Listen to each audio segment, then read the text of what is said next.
Alrighty, today we're going to be playing Fuga, Melodies of Steel. And I'm going to do it as a new game plus run. It'll be my first time experiencing the story. But the languages are only French and Japanese, so I'm going to be narrating the entire game. May says, "Hannah, I'm scared." Hannah says, "It's alright, May. Everything will be fine." Boren says, "I'm getting dizzy." Kyle says, "Get off of me, you big baby." Sock says, "I think we're going too fast." Malt says, "But if we don't hurry, everyone from the village will be taken away." With claws of steel digging incessantly into the earth, the massive beast of iron shot its way through the midnight wood. Along with the merciless screeching and vibrating metal, it carried the children forward and onward. They found refuge in a tank refuge. It was as though they had been swallowed up in the belly of a ferocious beast of war. The radio says you should see the enemy up ahead soon. Watch out. Sock says, "Malt, we're almost upon them." Malt says, "Alright, with this thing we might have a chance to get them back, for sure." The children say, "Whoa," after they're struck with what I can only imagine is a tank round. The Burman soldier says, "What's with this thing? It's a beast." Our fire didn't do anything? Malt says, "I think we're okay. This thing's pretty tough." Kyle says, "Don't get too cocky. If we don't fire back, we're goners." "It seems you've met the enemy, but don't worry," says the radio. "I'll teach you how to fight with the Tyrannus. Believe in the power and fight." Malt says, "That's right. We have to fight. If we don't, everyone from the village will be taken away." Alright, first wave.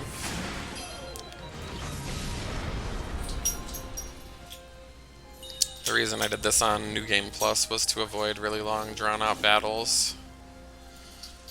But I skipped all the cutscenes when I played the game the first time, so we're all here experiencing it together. Anyhow, the soldier says, "Everybody run, ah!" Kyle says, "Yeah, you had it coming, suckers." May says, "Yay!" Hannah says, "Don't you dare go outside, you two, it's dangerous." The Burman soldier says, "They're just kids. We'll deal with them later. Retreat."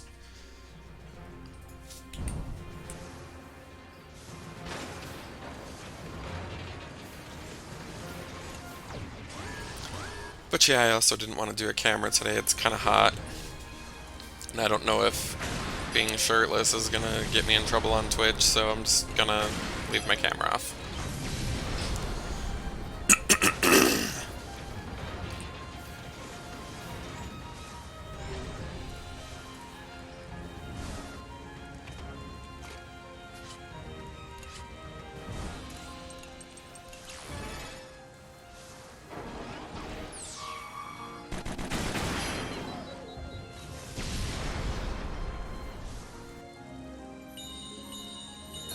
I'm actually glad this game has a function where I could turn off all the characters' voices. The radio says, "You fought well, hang in there, I know you can do it." Because there's a lot of things that interrupt like that out of the middle of battles, and then if it's speaking, I'd have to wait for the line to finish before I could do my part, so we just have that turned off. The voice on the radio spoke words of comfort to the children. However, doubt and fear of what may lie ahead would not allow them to fully savor this victory.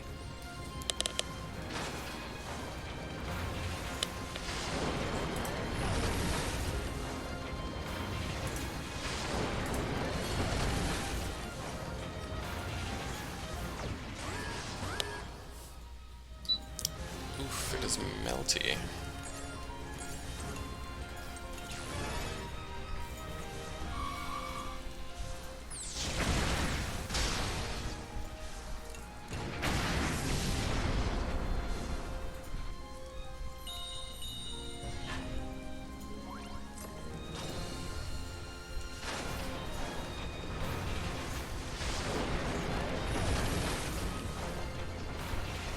But yeah, a day or so ago I platinumed it, which is what I wanted to do before I started the story stuff.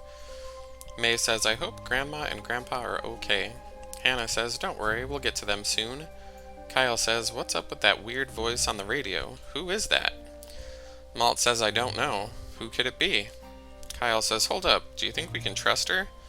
Malt says, "I don't know, but whoever they are, they helped us back there. We might have no choice but to trust her." Kyle says, "Great, just great. I guess we don't have a choice then." Malt stays silent.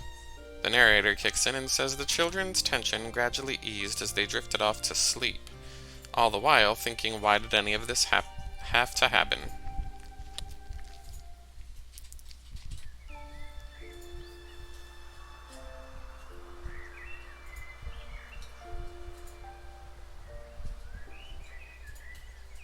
Petite Mona, 12 hours before. Malt says, Petite Mona is an ordinary village on the outskirts of the free lands of Gasco. In this little village, we lived quietly, in peace, every day. I took care of the moo sheep, looked after May, and my friend Hannah was always helping us too. Then there was Big Eater Boron, Brainiac Socks, and Kyle the transfer student from the city. Our daily lives were always filled with peace. We never thought that would change. And that's when the firebenders came. One night... says Malt. He's hearing a voice on the radio, I guess. But it's indecipherable language. Malt says, "What's the radio doing?"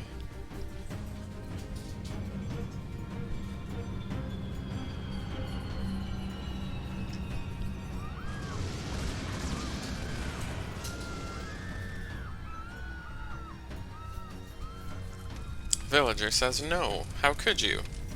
Our beautiful Petite Mona. It's horrible." A Burman soldier says, "Get over there, don't resist." The villager says, "No." Pretzel, who appears to be in command, says, "Stop that rough behavior, there is no need to take the lives of civilians. As you well know, we have orders to take as many of them alive as possible." The soldier says, "Yes, sir." Malt says, "Damn it." "You must run to the mountain caves," says the radio. Pretzel says, The soldier says, "Is there something wrong, Colonel Pretzel?" Pretzel says, "It's nothing. Once the villagers have been taken, proceed with our withdrawal." "Yes, sir," says the soldier. "How shameful. Why did we have to attack such a strategically meaningless village like this?" Boron says, "Where are the others?" Kyle says, "Taken, I bet, by those damn Burman assholes."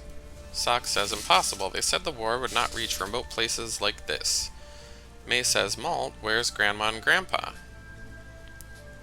Hannah says, "May," and trails off. Kyle says, "That voice said to hide in the cave. It's not a trap, right?" Malt says, "I don't know, but we should at least check it out."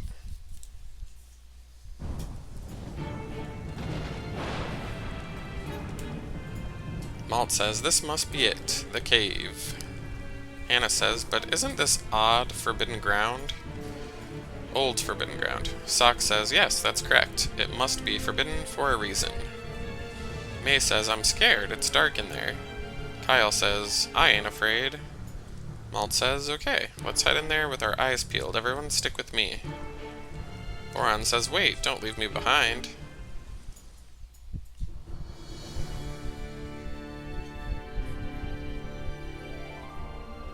"What the heck is this?" says Kyle. Sock says, "It must be a tank, but I never imagined they got this large." Malt says, "A tank?" Boron says, "It's huge, bigger than the windmill in the village." Kyle says, "Hey, looks like we can get in over there." Hannah asks, "Do you think it's safe?" Malt says, "Let's take a look. May, stay with me." May says, "Okay."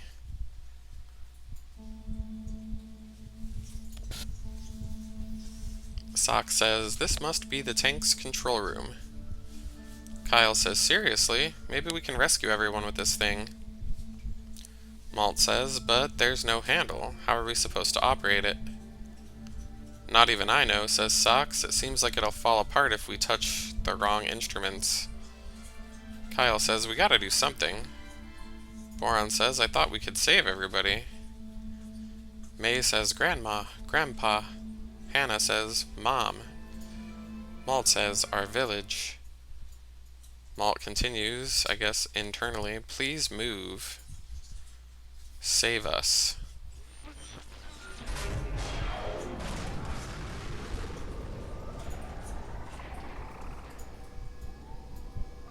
It moved, says Malt. Now we can save everybody. Alright. The children say, go. You're gonna see that title screen about 500 times, so get used to it. Malt says, ah. Kyle says, wake up, it's those Burman bastards, they're attacking us. Malt says, sorry guys, get ready, we need to fight back.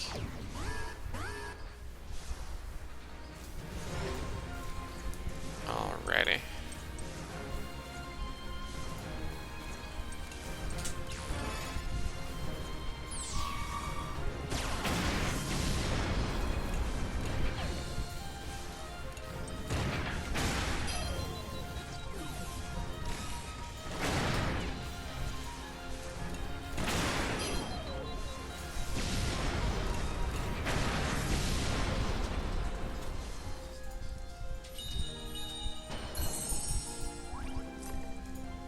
Anyhow, the color of the clocks, those little icons on the enemies, those are the weaknesses. So basically you have 3 guns. You have like a grenade launcher, which is yellow. You have a machine gun, which is blue, and you have a cannon, which is red. It seems like they're gone, says the radio. It's safe to rest for now. Malt says, yeah, that was exhausting. Hannah says, having to fight in a tank like this, I'm worried how the others are. Malt says, let's go check on them.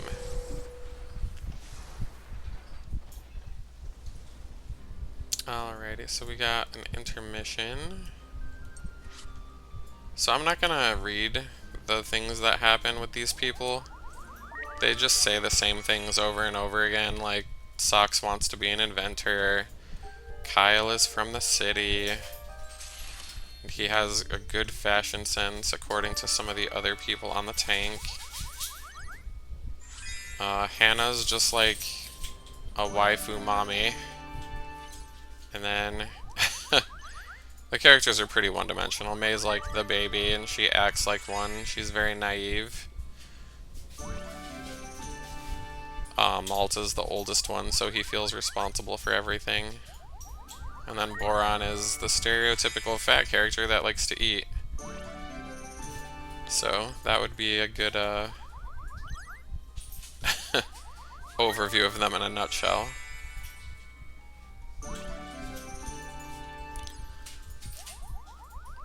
But yeah, I don't have all the affinities maxed out yet, so I'm just gonna waste up my AP and get that done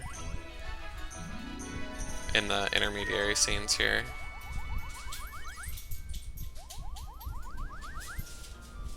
Alrighty.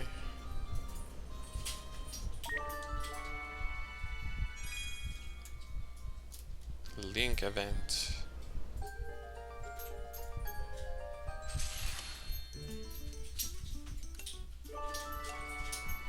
Alrighty.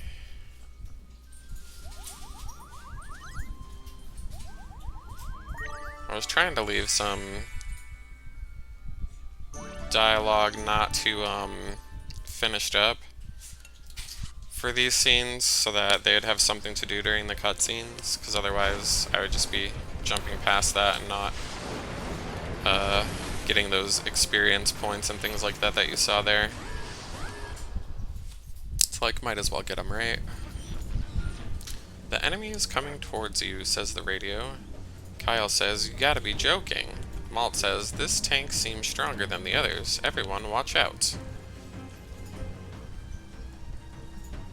Pretzel says, you're already surrounded by our garrison. I do not relish fighting pointlessly. Just surrender. This is a battlefield. I will show no one mercy, not even children. Hannah says, what? Malt says, you abducted our families. You give us no choice. Sock says, shall we fight? Kyle says, what are we gonna do? Malt says, we will fight you. You'll never get them back if we don't. Kyle says, yeah, who knows if we can win or not if we don't try. Pretzel says, well, what did I expect from children? Such foolishness. Indeed, that machine is impressive, but you're outmatched. Surrender now, kids. Malt says, if we give up, maybe they'd take us where they're holding everyone, but who's to say we could save them then? May says, I miss Grandma and Grandpa. Hannah says, I'm afraid to fight.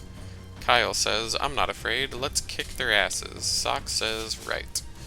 Boron says, if that means we can save everyone, I'll fight too. Malt says, alright, let's do this. Pretzel says, this is war, it's not a place for children to play. Malt says, it's not like we want to be here. Pretzel says, very well, I suppose you kids will have to face the consequences.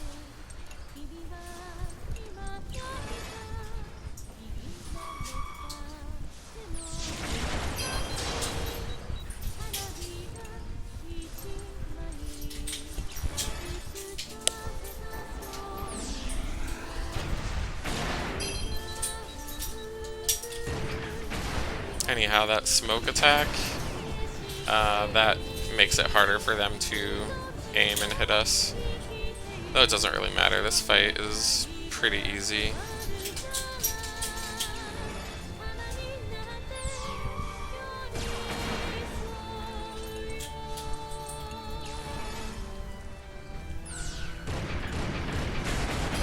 But anyhow, when you hit all three of the weaknesses on a boss, it delays them. Same is true for the normal enemies, but they usually only have one or two weakness indicators.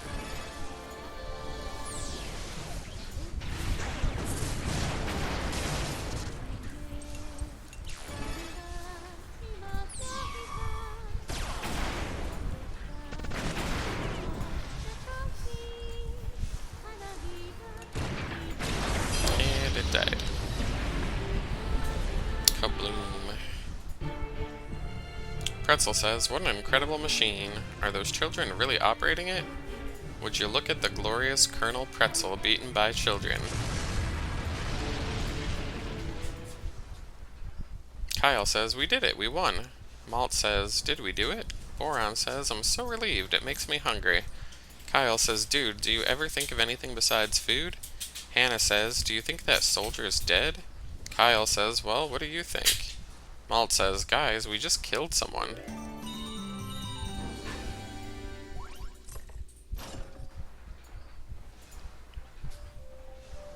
The children realized if they wanted to save their families, there'd be no other choice but to board the machine, face the Burman army, and take the lives of enemy soldiers. The radio says, this time you succeeded all on your own, I'm so proud. Many more enemies will stand in your way. Defeat them without remorse, or you and your precious families will perish. Hannah says, everyone will die? Struck by this cruel reality, the children stood in quiet resolution. So this is war. The Tyrannus is equipped with a formidable weapon called the Soul Cannon, which is capable of defeating any enemy. However, in order for it to function, it requires bioenergy, in other words, a person's life. Sock says, what? The radio says, I hope you won't need to use it. But if it's the only way to avoid everyone's death, you shouldn't hesitate. Although you may regret your actions in the moment, hesitation will only lead to certain death. I promise I'll do everything in my power so it doesn't come to that. The children couldn't comprehend everything the voice said, but this much was clear. If they hesitated, everyone would die. This horrifying reality fell heavily on their shoulders. Now, I didn't find this game to be particularly difficult, so I never had to use the cannon. Anyway, the Special Gasco Invasion Forces at Burman Headquarters. I see. Then the devil from the old tales was in deep slumber. If that is so, then the lost god can return to this land. Ah ha ha ha. Hax continues, you did well in your final moments, Colonel Pretzel. This is truly your most valuable achievement. I guess we're playing Fuga, Melodies of Steel. still.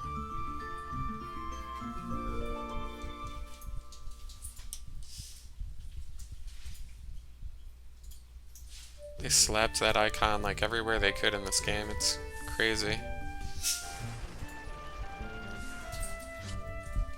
We don't really need to stop there. Basically, every time you go to a village, there's 4 exclamation points. One of them is someone you can barter with to trade for items, and the other 3 just are NPCs that either give you items or give you comic books.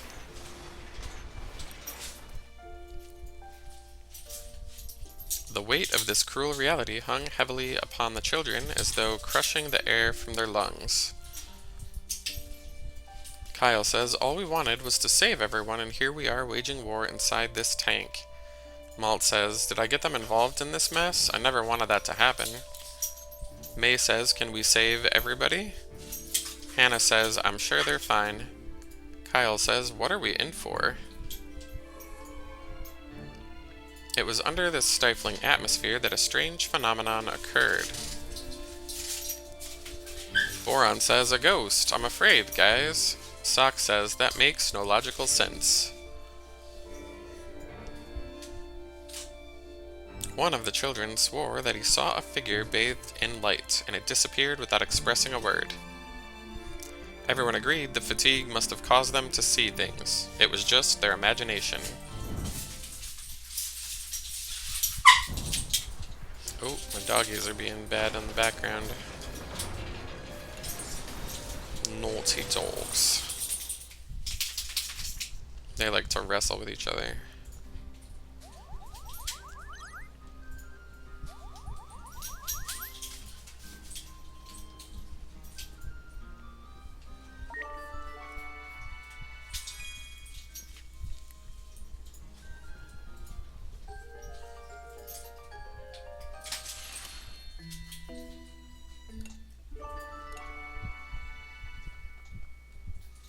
Alright, let's find the other kids.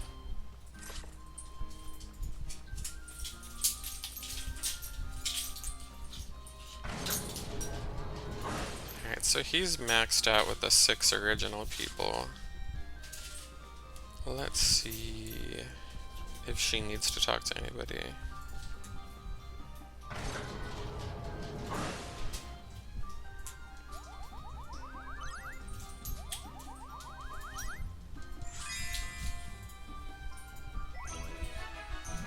I do kind of wish that this was done in a menu format so that it could be faster, because the kids will be like scattered throughout the tank, which has like a basement, a main floor, and then 2 upper floors, so it's kind of annoying when you have to find them occasionally.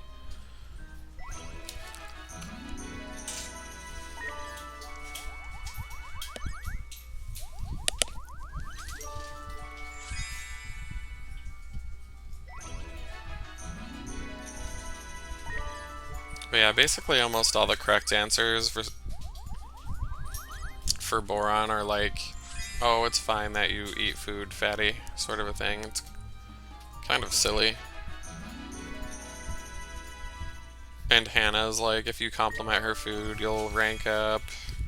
I mean, they don't really say anything new. They usually propose one of 3 or 4 different rank up type situations, and it's usually obvious what they are. Like, don't be mean, it's kind of common sense.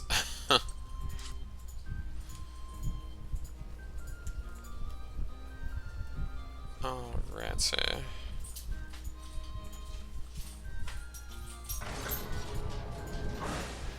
Wasn't there one more kid somewhere? Yeah, they're all maxed out.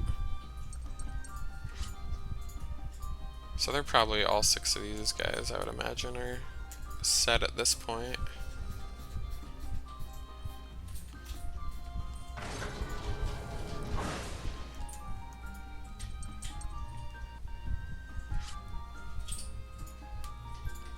Just want to double check though.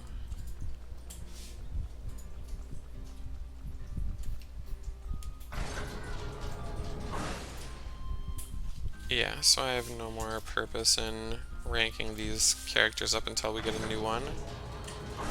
Alrighty.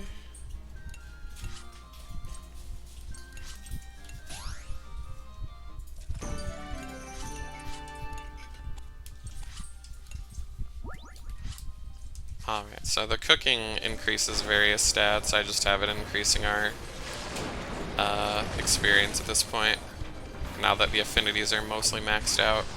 There are other kids that you rescue later in the game. There's 12 total.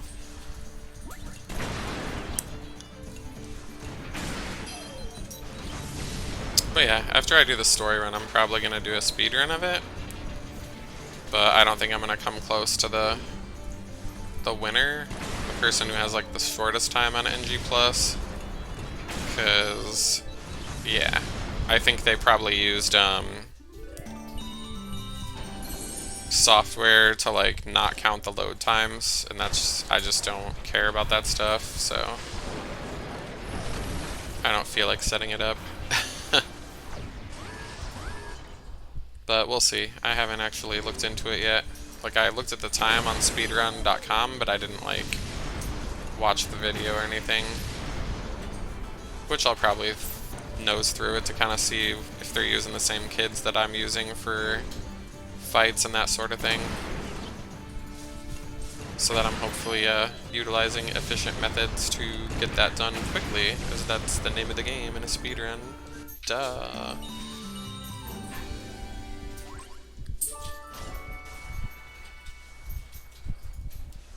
I think this is the furthest I've ever been from home, says Boron. Hannah says, yeah, me too. I never imagined leaving under such circumstances. Guys, I'm kind of afraid, says Boron.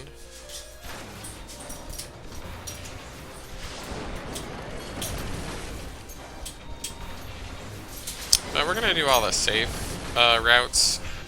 There'll be options where you can pick which way you want to go. The safe route usually has the least battles, which means it's usually the quickest route, so that's what we're gonna do to get to the story bits.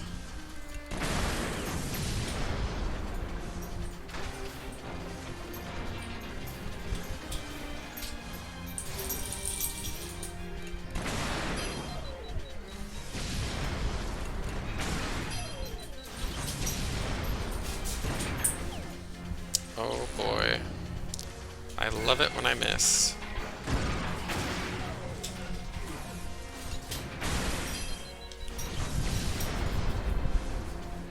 But yeah, the cannon has the least amount of accuracy, and the machine gun has the heaviest accuracy.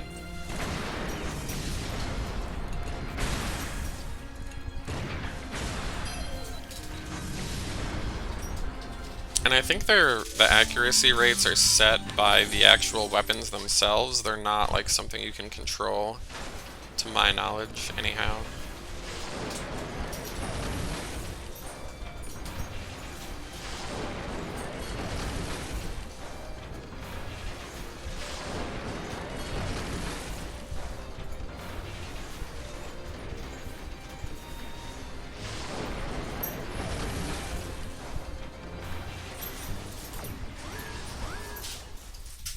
Kind of weird that I have the language set to English for the subtitles, but the like intermission and that sort of thing, they always show up in French.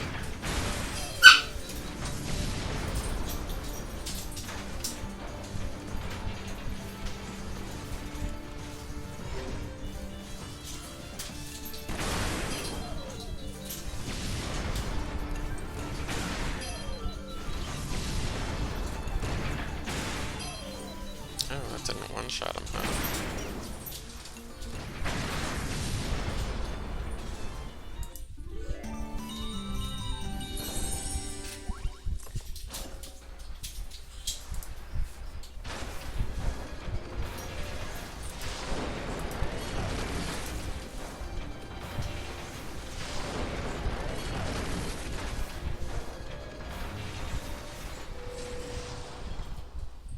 Alrighty, we can actually just skip this intermission. Oh, maybe not, never mind. Malt says, I never thought the Burman army would reach this far. Sock says, they may have reached every end of Gasco. Malt says, why did this have to happen? Alrighty. That was definitely necessary information. This game seems like it's repeating itself a lot already, and there's 12 chapters, so I hope it has more story than I think it actually does. The soldier says, is that the tank that destroyed Colonel Pretzel's garrison? I can't believe it. Look at the size of that thing. We cannot let them past us. We have to stop them here. There was no time for weeping. Indifferent to the children's grief, the enemy would soon attack. The radio says, have courage, my children. You have a reason to fight. A reason you must fight. We have no choice. If we don't fight, everyone will die. Mustering up their courage, the children raise their heads. We can't lose, not until everyone is safe. Kyle says, yeah, get out of our way. Préparez-vous.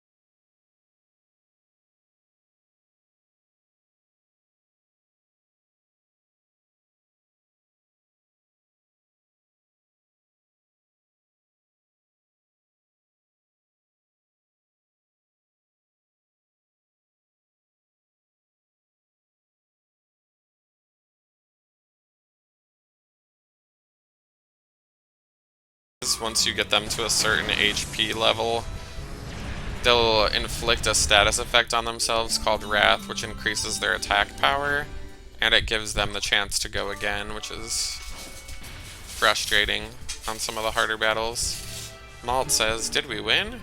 Kyle says, alright, we beat him. Boron says, we made it. The radio says, you did it. I knew I could put my faith in you. You can do it, I'm sure. Malt says, that's right, we have to fight. Hannah says, we must fight for everyone. Kyle says, come on guys, we can do this. Boron says, I'd rather not fight, but I guess we have to. Sock says, with the power of this tank, we may actually be able to save everyone. May says, Grandma, Grandpa, hold on. The only way to save their families was to continue their journey aboard the Tyrannus. Once again, the children filled their hearts with determination. This game is called Fuga, Melodies of Steel. Alright, that was chapter 2 of 12.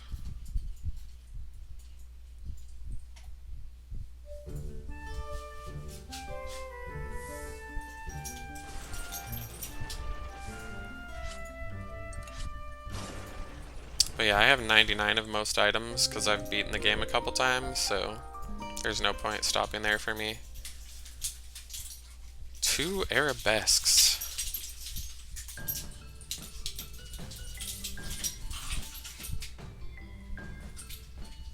The children stopped at a nearby village to look for clues where their families had been taken. However, this village was so entirely deserted and ravaged by the enemy like so many others.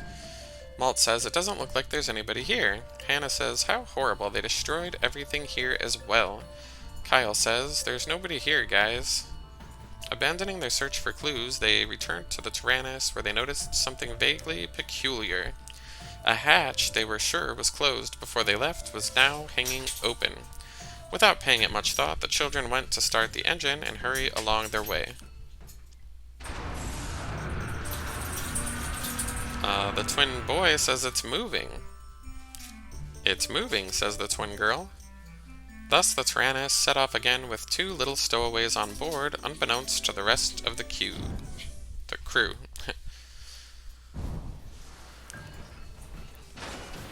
Alright, we have another intermission. There's usually 2 or 3 in every level. Apparently the girl's name is Chick. She says, Hack, what are we gonna do? The whole thing is shaking. Hack says, it'll be okay. We'll find some food. Maybe there's some down that way. Chick says, let's take a look. I'm so hungry. Hack says, "Me too." As they scoured the halls for food, a figure of light appeared in front of them. "You mustn't," says the figure of light. Chick and Hack scream. When the twins screamed in surprise, the figure vanished without a trace. The kids scream again. The second shout alerted the crew, who gathered around the twins. Kyle says, "Who the heck are you?" Hannah says, "Don't shout like that, you'll scare them." Malt says, "Who are you guys? How'd you get in here? We won't hurt you, so would you tell us?" The twins say that they're sorry. They apologized, explaining that they were looking for food since the Burman ransacked their village and took all of the adults to the south. Unable to leave them on their own, the children invited the twins to join the crew. Malt says, "How about you join us and we'll go and save everyone?" Everyone else just repeats similar information. We have 2 new party members. Fancy.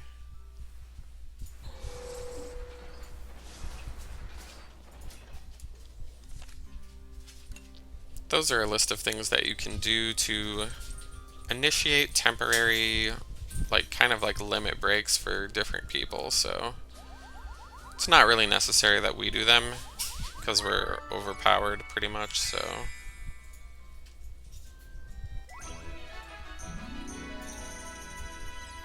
But yeah, good time to get some experience with the people that are not maxed out.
I think that was everybody. I can switch to the other kid and see if there's anything else. Oh no, there's Boron.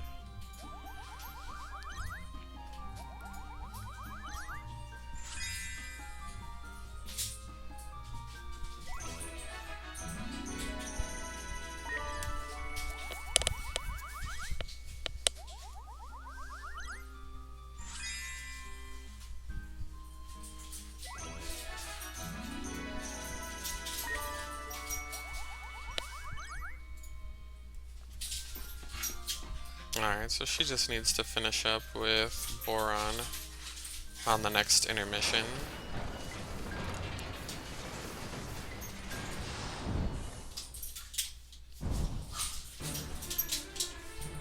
The soldier says, "Is that the rumored giant tank? Contact camp, we can't let them go."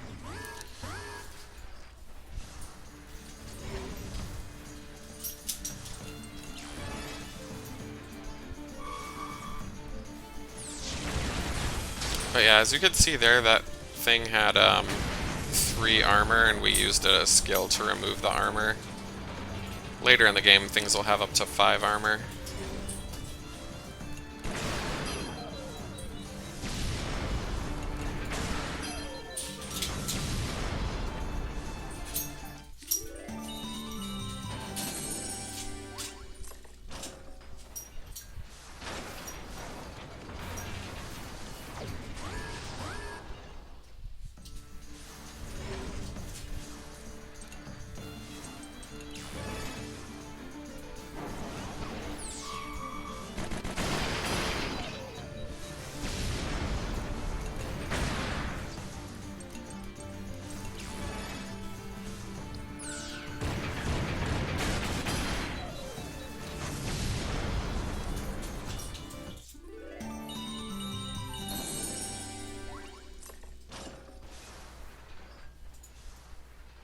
Hack says, how can we save Mom and Dad? Sock says, with this tank, we can surely do it.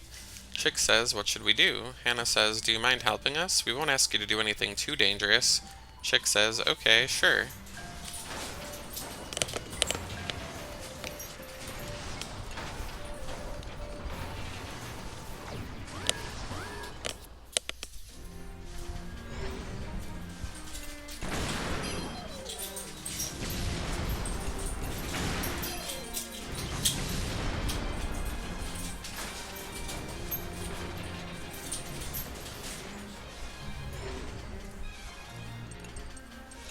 But yeah, this game has like a crafting system to upgrade the tank.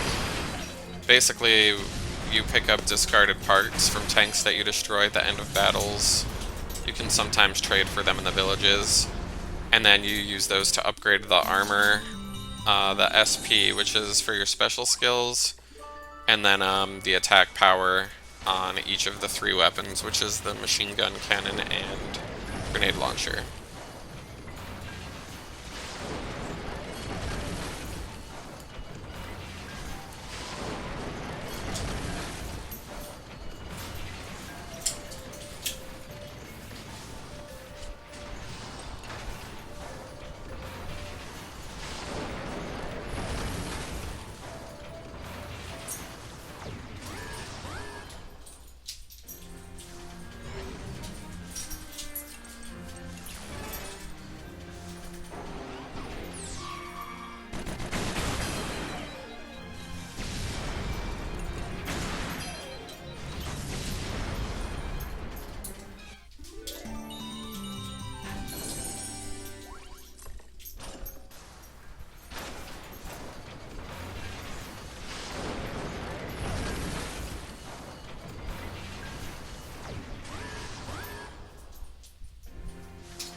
But yeah, at the top, as you can probably see, that's what turn the actions will happen in.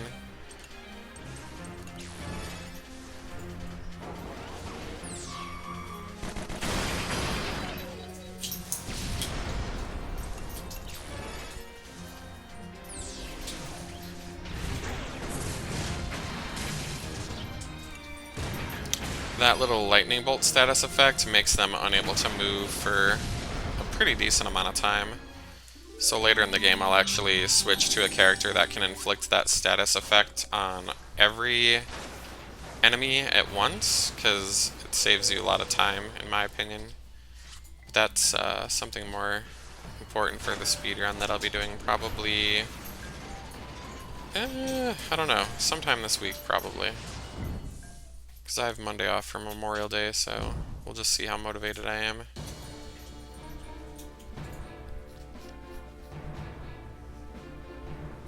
Meanwhile, in a Bourbon camp, 2 old generals had been warned of the Tyrannus approach.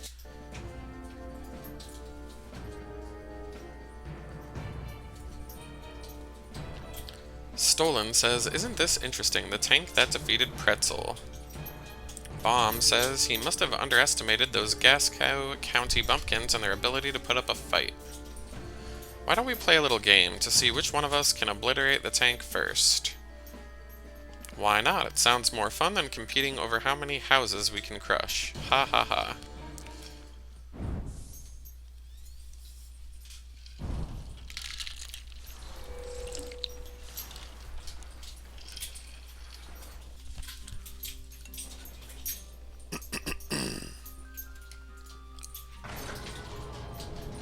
Where'd that chonky guy go?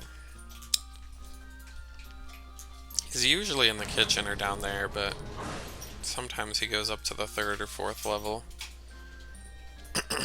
I wish they'd just stay fixed so it doesn't waste your time when you're looking for particular kids to finish up their storyline thing with.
Uh-oh.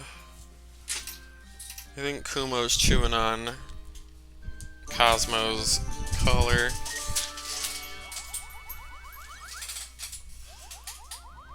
Yeah.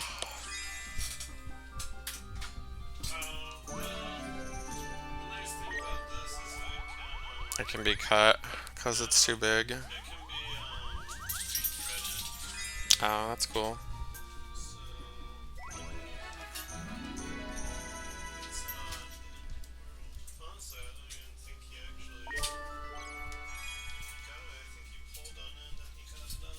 Yeah. I just heard them like chewing on something and I was like, what is going on? I don't think there's any food on the floor, so I figured they were destroying something. Gotta love puppies. Little animals of chaos.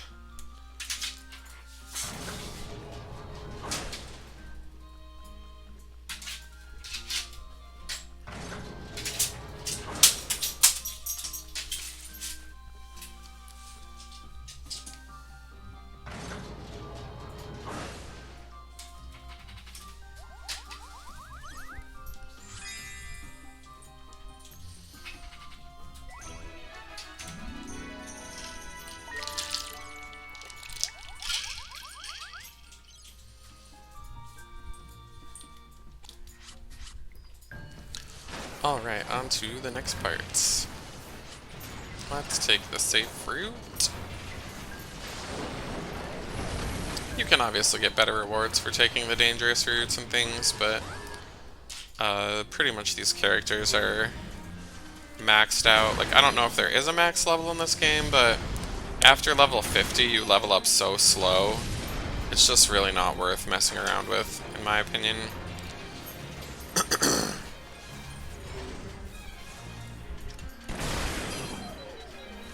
But there's really no way to grind in this game either. Like, you just have to do the best with whatever you got, so. But the nice thing is if you die, you can go back to after or before the intermission if you think you could have done a better job customizing your tank or picking a different pathway because you're like, you know what, this is not gonna be something I survive. And I had to do that a couple times with the dangerous routes. That's the purple enemies.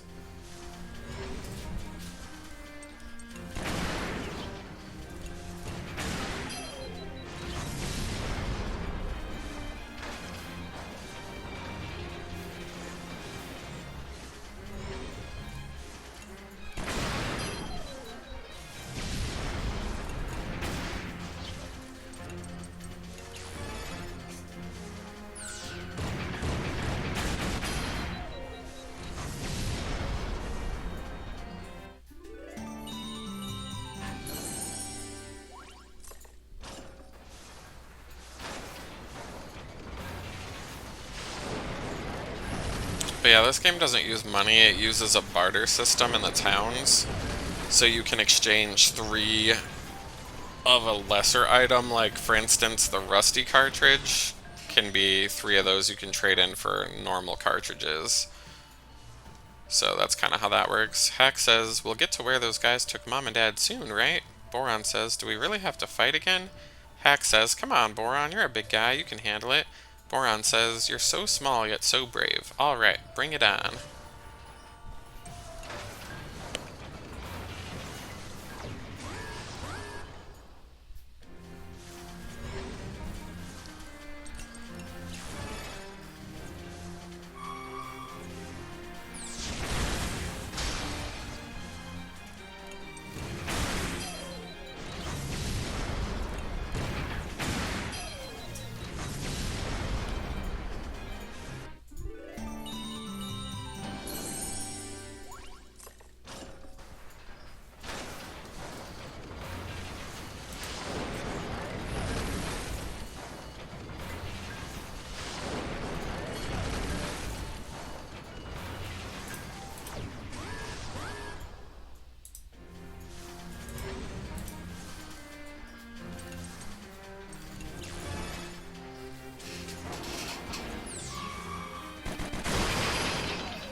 Oops, use their own attack.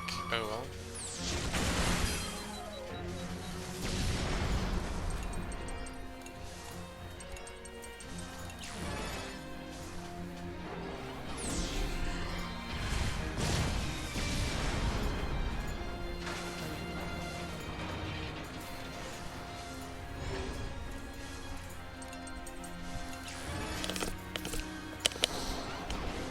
Definitely will have to watch out for that more when I'm doing the speedrunning stuff, because, yeah.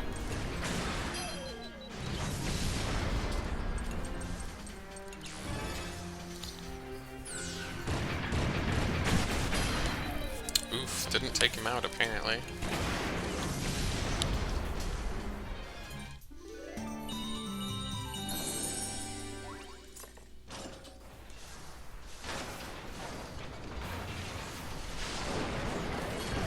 Alright, we got a final intermission, and then we are fighting the boss.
Actually, we have the ability to do the laundry right now, which gives you time to spend with a character one-on-one that doesn't cost any AP, so we might as well use it on Sock since he's not fully maxed out.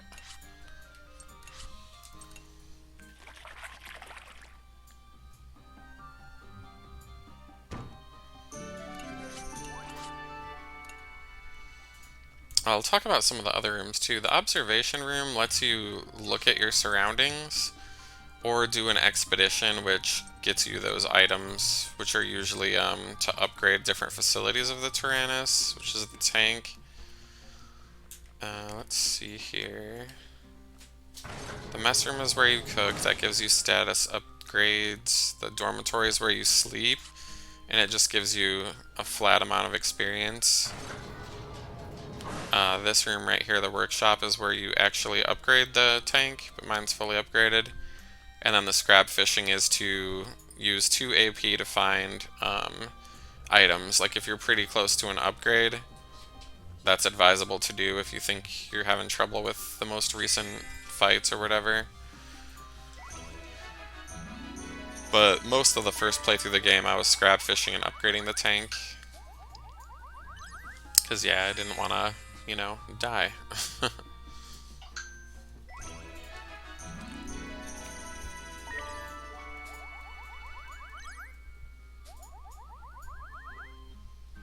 I think all 8 of those characters are now fully maxed out.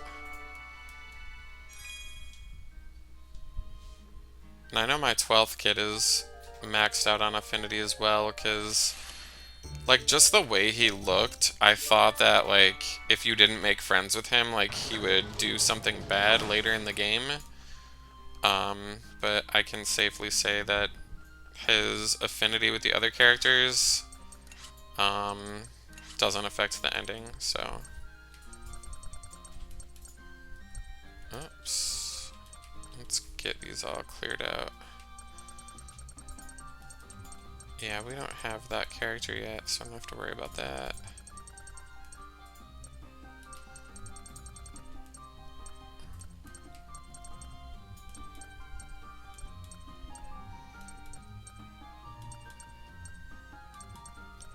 Yeah, that should all be fine now. Alright, well, we might as well cook since we are here.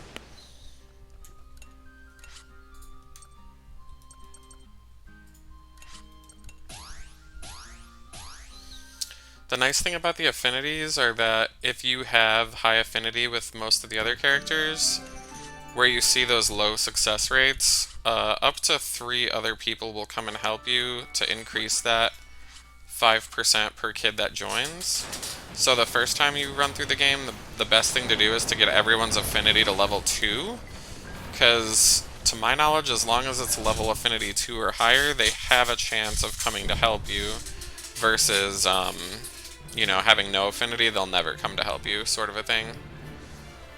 Here it comes. That's the tank in the reports. Look at the size of that thing. Can we really do this? Bomb says, don't lose your focus, you pea-brained pups. Stolen says, inarguably, these young folks lose conviction so easily. How can we ever entrust the future of the Burman Empire to them? Bomb says, what is that? Is that really a tank? Stolen says, unbelievable. I've never seen anything like it. Malt says, return, everyone. Hannah says, where is everyone? Which doesn't seem to make sense. May says, give Grandma and Grandpa back. Bomb says, they're just children. How could they be controlling it? Stolen says, this may be our chance. Hack says, let's finish off these old fogies and get Mom and Dad back. They say that to a lot of the characters. Chick says, I'm not sure about this, but I'll fight too. Malt says, these guys look stronger than we've seen before. Watch out. Okay, doke.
She's afraid? Like, normally that status doesn't get inflicted unless,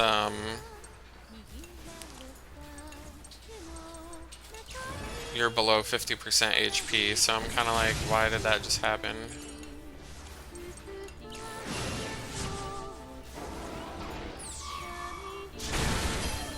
There we go.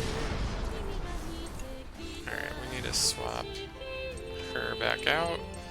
Because when you're afraid, the accuracy is reduced, and that's a pain, because you can already miss on 100% anyway, which is ridiculous. Doesn't happen very often, but I've seen it happen before. And it just gets old. Gets really old really quick.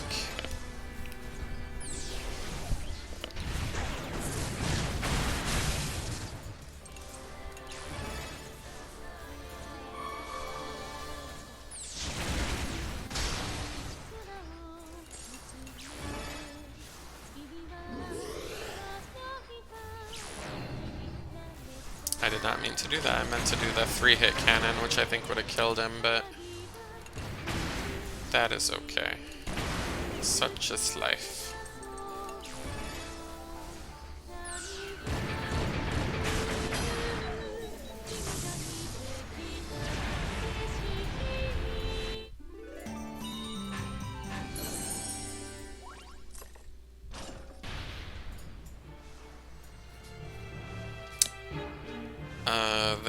The old guys just retreated. Malt says, did we win? Chick says, yay, we did it. We really did it. Hack says, we won, right? Hannah says, where is everyone? Chick says, where's Mommy and Daddy? Hack says the same thing. The children promised to spare the 2 old men in exchange for information, which they grudgingly complied. Bomb says, don't fire, we'll tell you what you want to know. You give us no choice. They were probably taken to the factory in the south, near the mining area of Shetland, that's all we know. True to their word, the children let the two generals go, who promptly turned tail and ran. Trusting in this new information, the crew pressed onward. Sock says it's unfortunate that they were not here. May says, Grandma, Grandpa, where'd you go? Hannah says, we'll find them soon, I know it. Hang on a little longer, okay? Sock says, regardless, we should follow what the Burman general said and head south. Yeah, they just kind of all seem to agree with each other whenever the narrator says something. Frontline camp, several days later. The soldier says, Lieutenant Muscat, the Burman military forces in this camp have been entirely decimated. Lieutenant says, I see. Good work, soldier. Everything suggests that the Burman crossed paths with an unknown third party. We may be able to discover more if we follow behind these colossal tracks.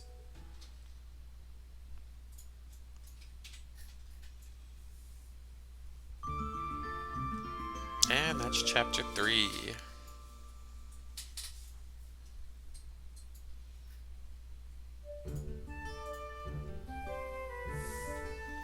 But yeah, those ranks at the end of battle increase your experience that you get, so you want to try to aim for S ranks when you can.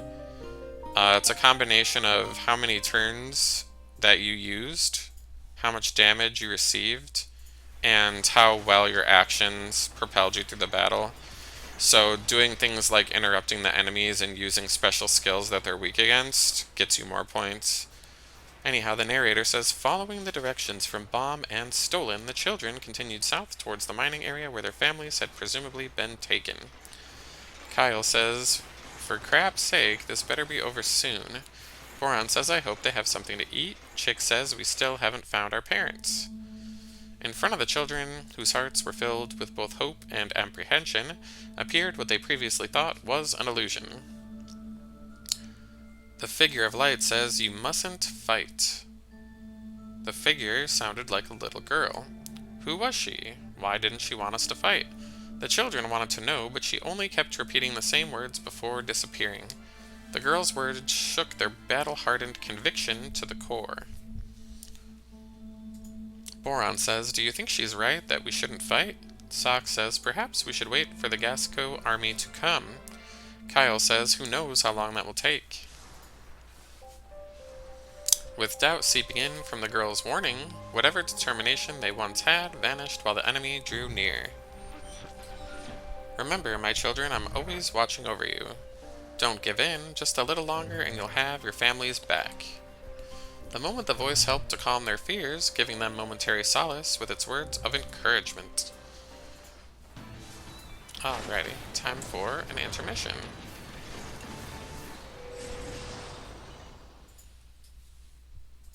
I'm pretty sure everybody's maxed out here, so we're just gonna cook and move on.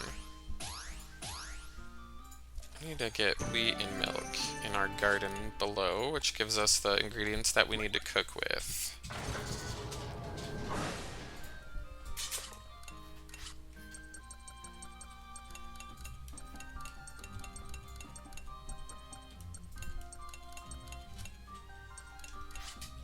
Anyhow, the moo sheep give you wool and milk, the cluckin give you feathers and eggs.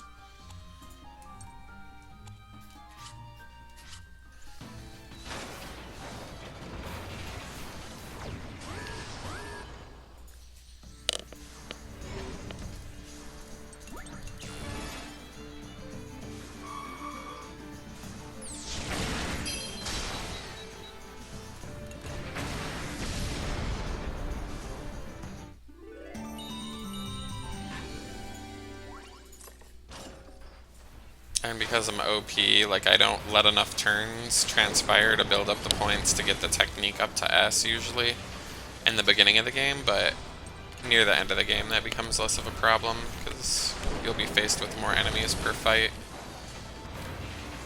And most of them will have armor, so it gets kind of tedious wiping all the armor off all the enemies just so you can basically damage them.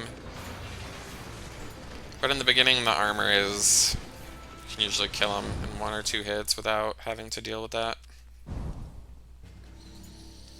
On the way to the mining area, the children unexpectedly crossed paths with a little girl. The Burman seemed to chase after her as she desperately clung onto a small doll. The girl says, "Eek." The girl froze at the sight of the Tyrannus, thinking she had been cornered by a Burman machine. Kyle says, "Hey, if you don't want to die, move it." Sock says, "We're not the enemy." Chick says, "Over here."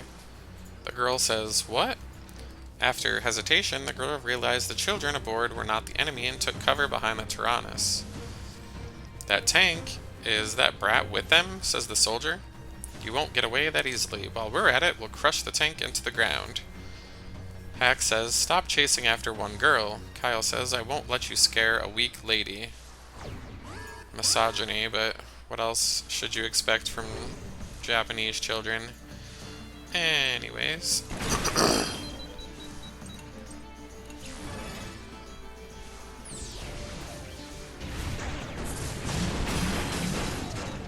I don't know. Japan's culture seems a little bit more misogynistic to me than the US's culture, but I don't know. That may or may not be true, because I've read an article recently that said that many men want their women to act like 50s housewives, so what the hell do I know? I'm gay. The children offered the girl to take refuge inside the Tyrannus. Sheena says, "Thanks for saving me. My name is Sheena." Malt says, "I'm the oldest one." Hannah says, "We're not your enemy. Don't be afraid." Kyle says, "Welcome aboard." Boron says, "I'm Boron." Sox says, "I'm Sox." May says, "I'm May." Yeah, that's enough of that. Sheena was held with her family in a Felonico prisoner camp. She and another boy managed to escape together, but they were separated along the way. Disoriented and shocked during the escape, she couldn't remember the way back to the camp. Sheena says, "I'm really worried about my mother and sister." Hannah says, "You were separated from your family too?" Chick says, "Families shouldn't be split up." The children explained they were fighting to save their families who were also being held captive. Staying forthright about the many dangers that still lie ahead, the children offered Sheena to join the crew. May says, "Will you come with us?" Malt says, "It would have been dangerous leaving you alone there, but coming with us might be just as bad. What do you want to do?" Sheena says, "Yes, please, take me with you." Hack says, "Pleased to meet ya." Boron says, "With more friends, I gotta work harder."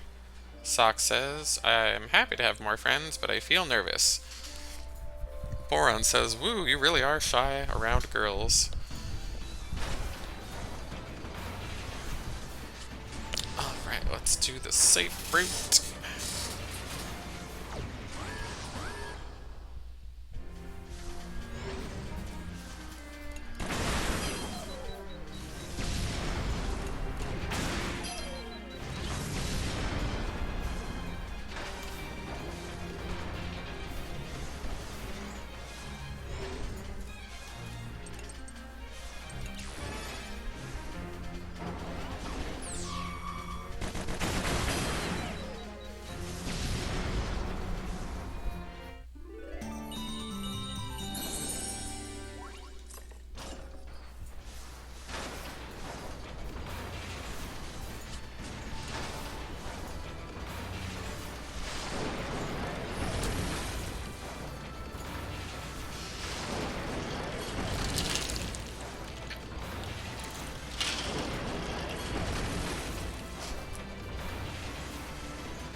that was that smoke status effect. I was talking about it earlier, which made them miss against me, so that's nice, I guess.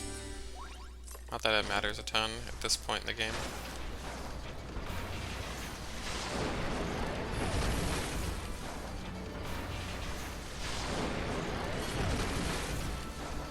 Alright, and we are at another intermission. There we go. The word eluded me for a sec there. Concerned about the fate of their families, the children asked Sheena about the prisoner camps. Sheena says it was filled with Felanikos. Many seemed to have exceptional talent for spells. Like this. So I'm guessing the Felanikos are her race, since she has those giant cat ears. After a short incantation, a tiny light flickered at the girl's fingertips. The children, never witnessing spells before, stared in disbelief, in awe as the light sparkled in their eyes. May says, "Wow." Chick says, "It's so pretty. It's shiny." "Thank you," says Sheena. The tank had been full of darkness for so long, but when Sheena's light illuminated the space inside, it seemed to chase away those shadows.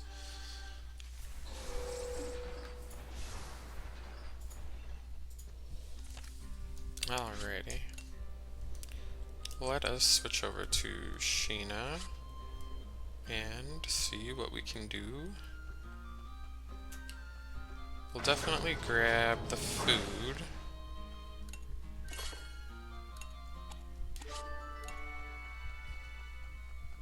But yeah, that notebook, as you can see, we fulfilled one of those kids' wishes, which makes them happier.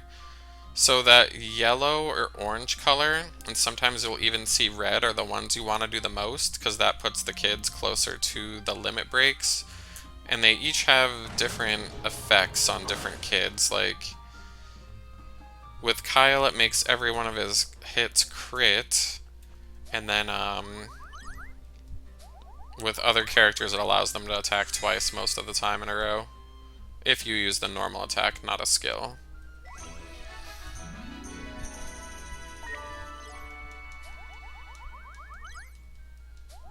But with Socks, it allows him to guarantee to put a negative status effect on one of the enemies attacked with your normal attack. And that one is by far the most useful against a boss. The nice thing is, during battle, you can switch the formation of the kids to either front, back, or not manning one of the cannons. So, if you get a hero mode for Socks, I recommend taking him out, so that you don't waste that and then use it against a boss. Helps a lot. Because it either sets them on fire, which means it's going to do 5% damage every time they take an action, and a lot of the bosses get more than one action per round. Or it'll give them smoke, which makes it very unlikely that they'll hit you. Or it'll give them shock, which delays them for free without you having to target all the weaknesses. So that one's super useful.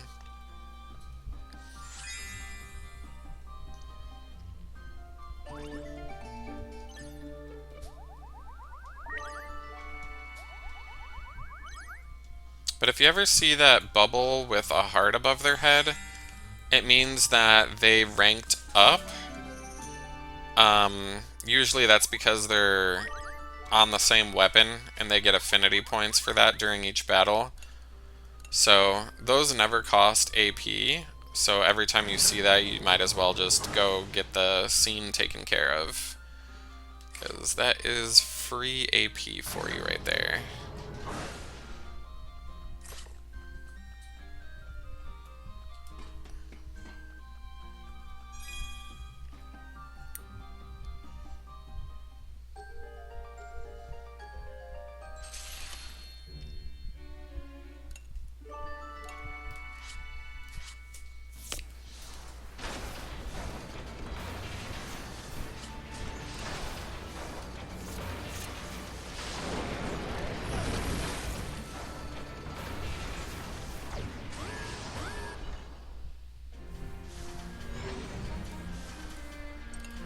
Sheena's attacks have some gamble attacks that I don't really like. That's that new girl who just joined us. so I rarely use her. Like the gamble attack I'm talking about, it'll reduce up to 5 armor on an enemy, but it has a very low chance of succeeding. I've never seen it succeed, so I never use it anymore.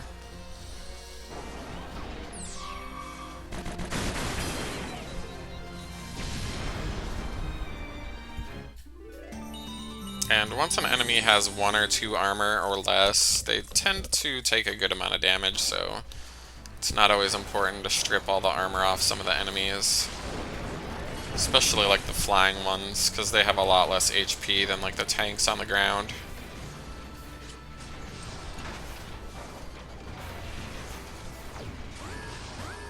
But yeah, on that little map on the top, the red fights are normal fights, the purple ones are the more difficult fights.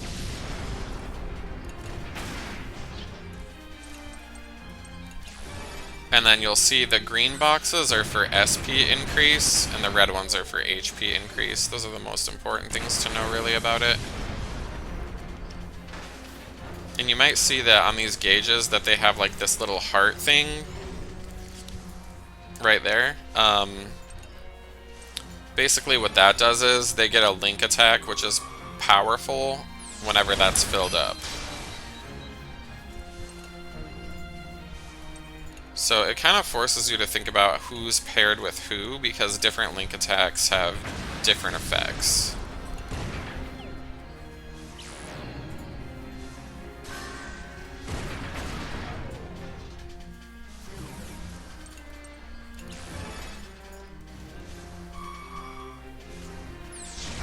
But yeah, Hannah, if she's the person in the backseat, she'll heal when she attacks. Sheena will heal your SP, so sometimes I put her in the backseat on the later levels, because it's a lot easier to run out of SP in those later levels, and it's pretty important to have. Because if you're not able to do special attacks, you're usually not doing tons of damage. So it's kind of like a battle of attrition, where you try to save the stuff you need for the battles that are a little harder. Especially like on your first or second playthrough when you're trying to kill some of those dangerous tanks to get the parts to max out your tank.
But yeah, that airstrike move on Kyle is probably the most useful attack in the game, because it hits all air enemies up to 3 times, which is very, very nice. Because the aerial enemies can be a pain. They either heal the people below, repair the armor below, or they do that stupid stealth move, which makes it very difficult for them to be hit. And then it just draws out battles unnecessarily, which gets old.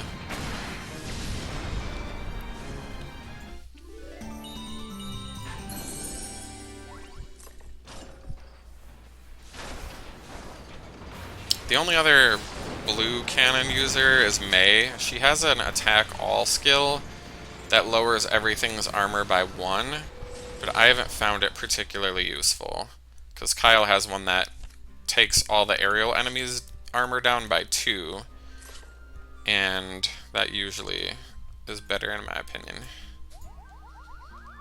I think it said I could do the laundry, so we might as well do that with Hacker Chick since they're nowhere near fully updated.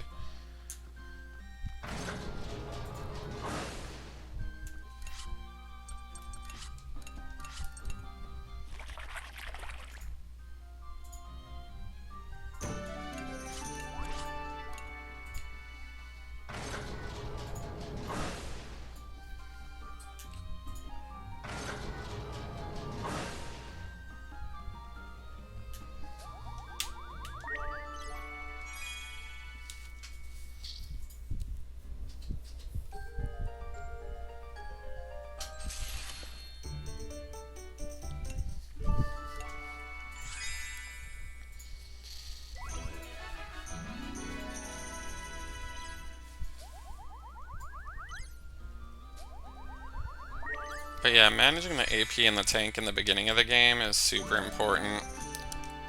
On a first time playthrough, I would recommend using all your SP to upgrade the tank. When you run out of SP to upgrade the tank, go scrap fishing, see if you get any items that'll allow you to upgrade the tank again, rinse and repeat. I pretty much did very little bonding between the characters, unless I got to a point where I couldn't upgrade the tank anymore. Due to, like, there's like 2 or 3 spots in the game where you'll hit like a wall with how much you can upgrade your tank, and you have to upgrade the facility first to upgrade the tank past where it's at. So that happens at level 5, 10, and 15 for the guns and the HP and SP. So during those times is when I would like focus on gardening so that I'd have items to boost my attack or my experience, which I pretty much always use the experience one and very rarely use the rest.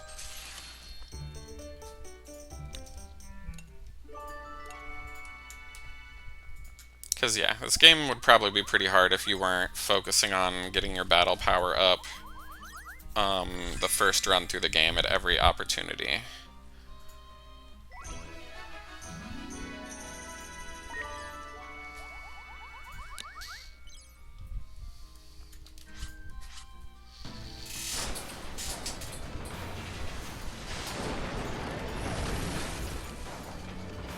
Bunnies disgust me. Bondage. Sexy bondage. Anyway, the Tyrannus ran into a Burman garrison that must have been pursuing Sheena. Wait, she couldn't be on that tank, could she? Our orders are not to allow any more fugitives to escape. We'll stop them first, then look for the girl. Well, we're gonna kill you, so... I'll miss you. Yeah, but those things are super important to get rid of during boss fights. Those flying enemies, because they can heal the boss below, and you can very quickly be killed if you don't get rid of those. Because with 7 armor, you're not gonna outflank this tank's damage.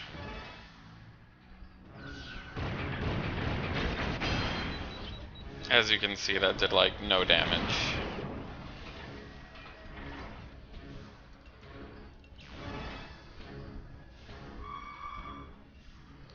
But yeah, a lot of the enemies that are dome-shaped will actually open up later, and then their armor goes down to 0. Like this right now.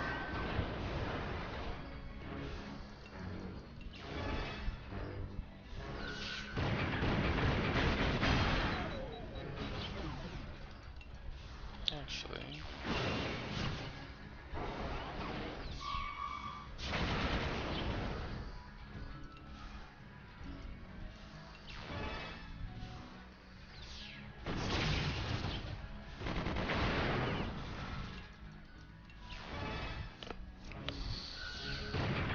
if you leave the enemy alive too long, it'll actually put its barrier back up, and then any damage you did to its armor will go back up to 7.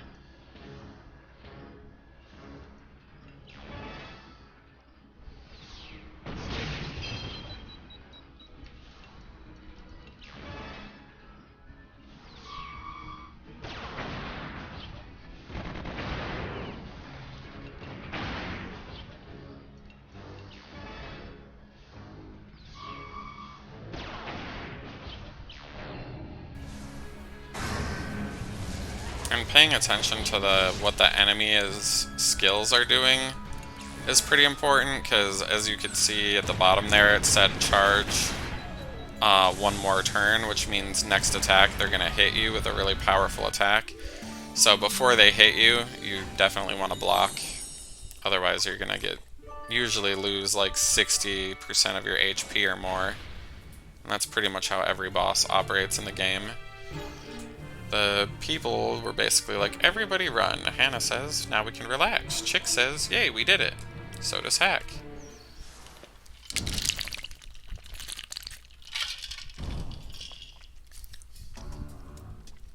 Prison camp. Burman Secret Service. Upon learning his soldiers had been defeated, Dr. Blutwurst, the commander of the prison camp, erupted in a rage.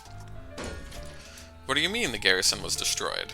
The soldier says the extent of the damage is, and is interrupted. Blutwurst says, I don't care how many tanks were destroyed, the problem is you didn't get the fugitives back. A chattering sound came from Blutwurst's mask. Although he wore a mask in the shape of a canine snout, it did nothing to conceal his feline eyes. I have a duty to uphold since General Hacks put me in charge of this laboratory, so no more runaways, you hear me? The soldier says, we'll be more cautious, sir. The soldier turned his back to withdraw, letting out an annoyed sigh. Damn them, I will not let such inferior Felinico idiots get away with this, just you watch. So he's probably not from that country if he's pretending to be a dog. The Girl of Light says you mustn't fight,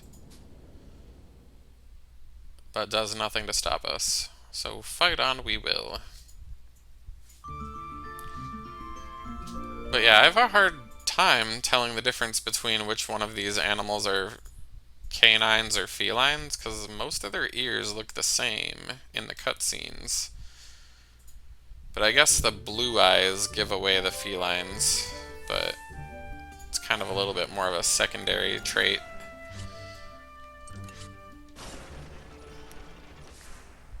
Alright, we are on Chapter 5, Evenings Lit by the Burning Coals.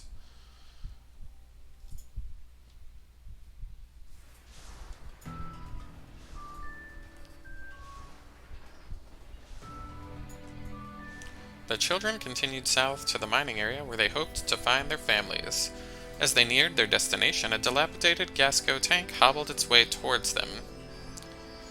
Malt says, what happened to that thing? It's fallen apart.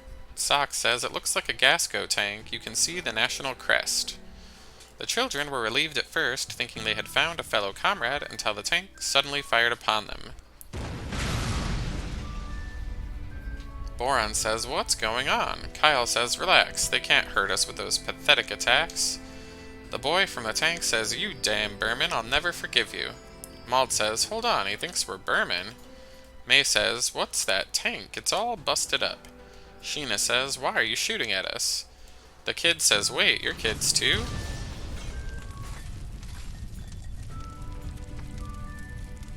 The battered tank suddenly stopped and burst into smoke as though it could blow at any moment, but it looks like it's on fire to me in the background. Escaping from the destroyed tank, a boy cautiously approached the Tyrannus. The boy says, so you guys aren't from the Berman army? The boy's name was Jin. He was the son of a factory owner in the mining area, but when the Berman invaded, they took over the factory and executed his father. Jin explained that the female officer who executed his father was still occupying the factory, and she was the sole focus for his revenge. Jin says, I can't forgive her. Let me come with you, please. I need your help. Sock says, what shall we do? Hannah says we can't leave him behind. I think we should hear him out. Malt says, yeah, I think so too. The narrator says, according to Jin, the prisoners were reduced to nothing more than slaves working in the factory. To help free them, the children welcomed Jin to the crew. Jin joined the crew. My. Redundancy.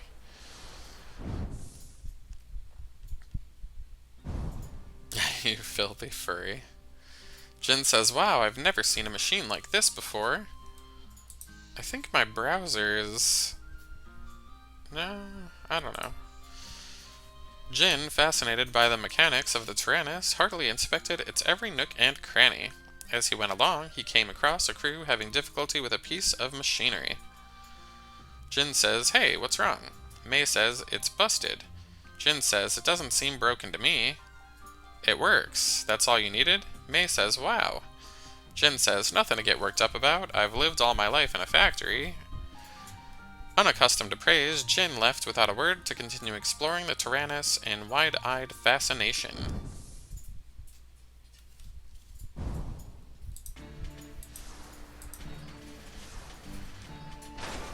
Alright, and we have another intermission.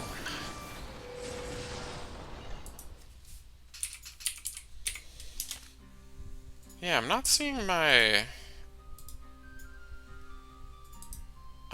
chat show up. That's weird. Let's move these to the top and see if that works now. Huh, it's still not working. I'll have to check into that later, offline. Weird. It's never happened to me before.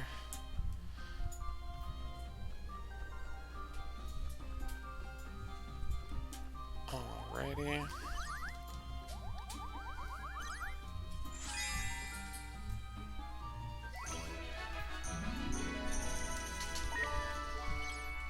Let's check the properties.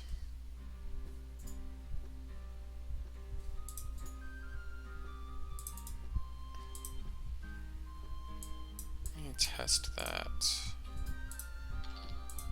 Well, that works. Why is this not working?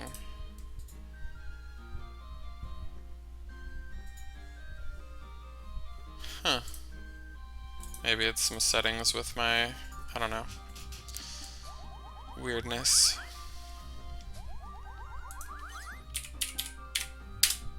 There it goes. Okay.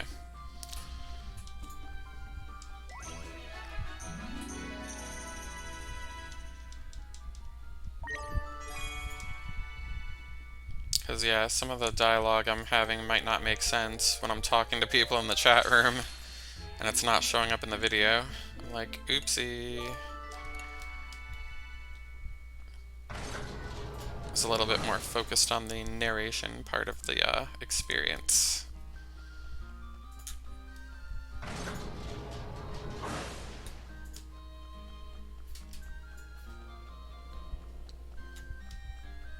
Is she now maxed out?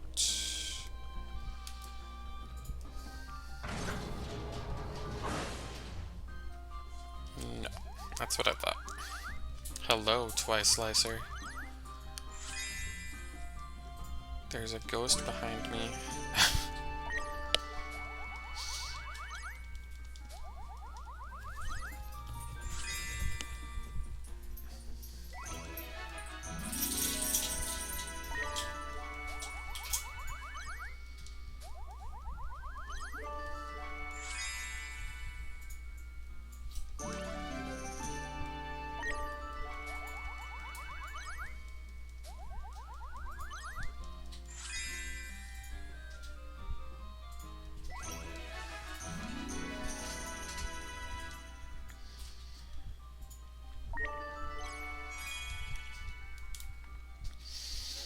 No, Kumo doesn't usually go after my cables. Cosmo likes to do that. But if I hear them chomping on stuff, they understand what no means most of the time without me having to, like, do anything else.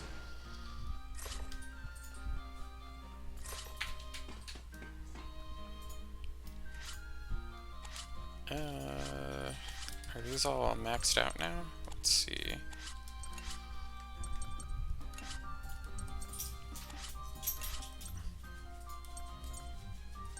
Sometimes I do have to actually raise my voice when I speak with them. They do some silly things. Alright, it looks like Jin has a bunch of story stuff we can do for him.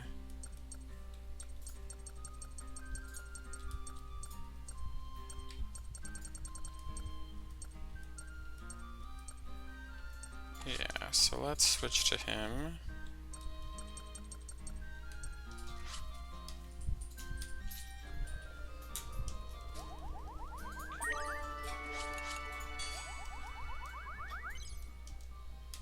And then let's find Kyle so we can get that event out of the way.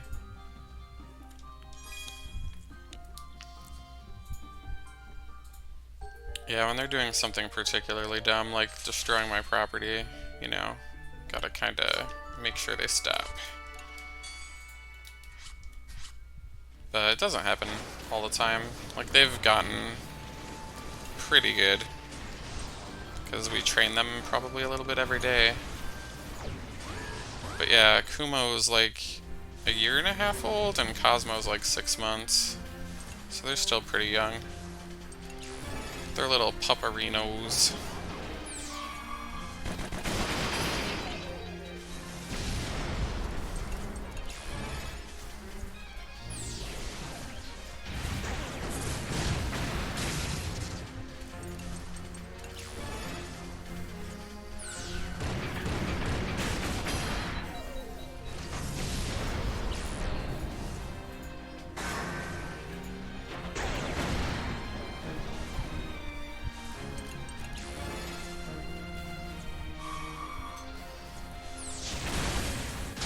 I don't know, because Kuma was a rescue, and with that broken leg that the prior owner gave him, and the hardware in his leg, like, I honestly don't know that he'll live to be older than, like, the average age dog.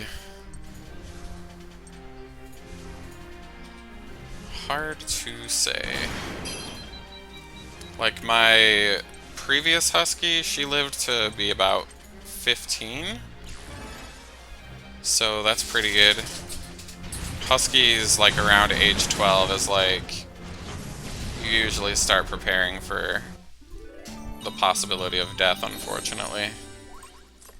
But the bigger the dog, the shorter the lifespan, and the male dogs are bigger, so they don't live as long, typically. Especially ones with health problems from crappy owners.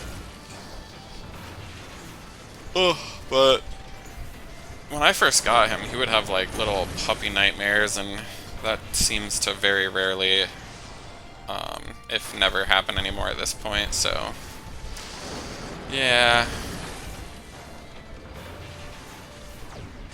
Like, I didn't even know Kumo's leg was broken until we took him to the vet, like about a week after we had him, and then I like had to confront the people that I got the dog from about it, because I was like, you probably should have told me this before, you know, I picked him up. But I think the big problem with him was that he wasn't neutered. Being a husky that's not neutered as a male dog, like, as a puppy, that's just a bundle of energy that likes to destroy things when it feels bored, so unless you work from home like we did, like, it's not really advisable to have that kind of a dog, especially with the family that person had. Like, she had 2 younger kids, and I'm pretty sure she was a single mom. And like, when I got the dog and saw his cage situation, and then when we picked him up, like, his leash was like a 3-foot leash, and this is like a 40-pound dog, like, and he would cough all the time because he was like choking. I don't think the owner ever, like, whatchamacallit, altered his collar. So whoever these people were, they were not very bright. I hope they never have a dog again, but any idiot with a couple of bucks can go pick up a dog, so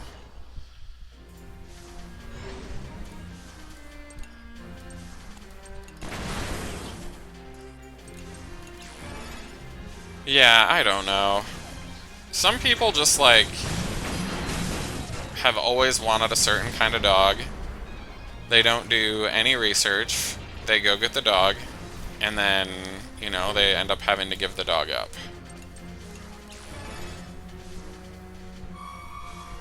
But I know a lot of, like, issues have happened recently with COVID and things like that.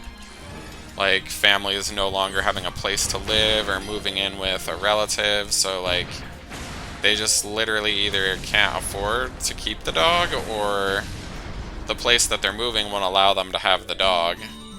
So a lot of stuff like that happens. Like, I look at getting a dog like much the same way a person would when deciding to have a child. Like, if you don't have extra money for the hard times, which happen every once in a while, like, you have no business having kids or having a dog, in my opinion. Like, get something low maintenance, like a hamster, a lizard, or something. Don't get a dog. I mean, you gotta walk them a couple times a day, you gotta potty train them, You gotta train them not to be destructive of your property, because dogs, when they're bored, tend to do that. And if you know, work 12 hours a day and you're never home, like, you're gonna come home every day to, you know, poop and pee on the floor and stuff that they tore up because they were bored. Oof.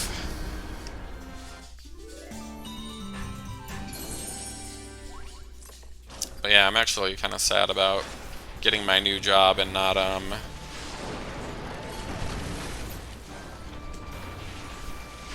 gonna be home as much, so... My husband still works at home, but yeah. Means less attention for the doggo. And, like, he doesn't even like it when I leave the room. Like, he follows me everywhere I go.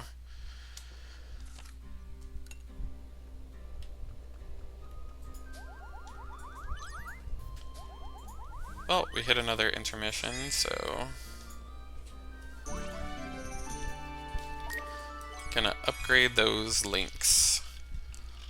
The reason that I'm doing it is because they increase the link attack power, as well as giving you the link attack in the first place. If you don't have at least that level 2 bond, you're not gonna get the link attacks to show up. But you probably haven't seen very many of them so far yet, because it's the beginning of the game and I'm so OP, I'm just trashing everything quickly.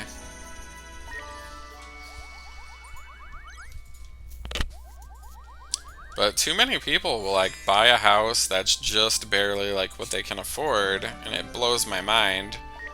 Like, because you're not accounting for, like, what if one of you loses a job if you're a couple, or what if something breaks on the house, like, especially if it's something important, like your air conditioning if you live in a hot place. But I mean, if you live near water, like, flooding sometimes happens. Most people don't offer flood insurance, so you have to buy it from the government, and it tends to be expensive.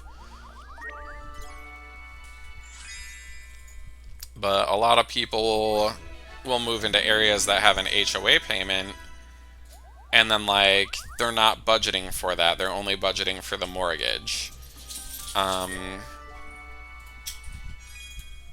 Oof.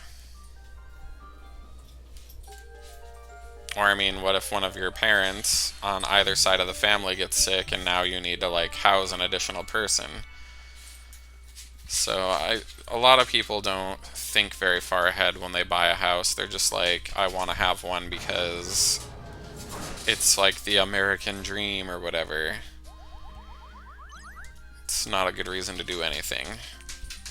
But I've been reading a lot of articles of people getting, what do you call it?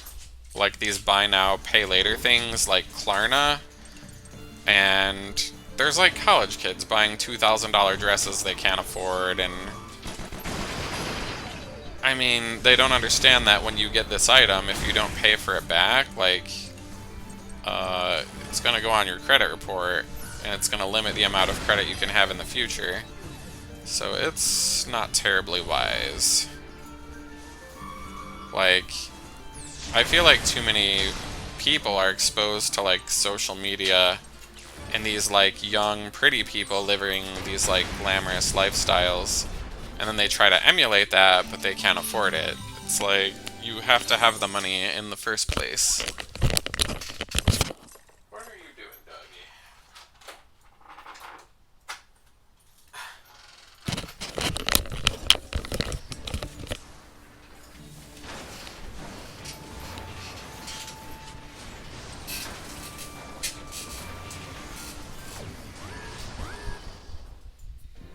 Like, ugh.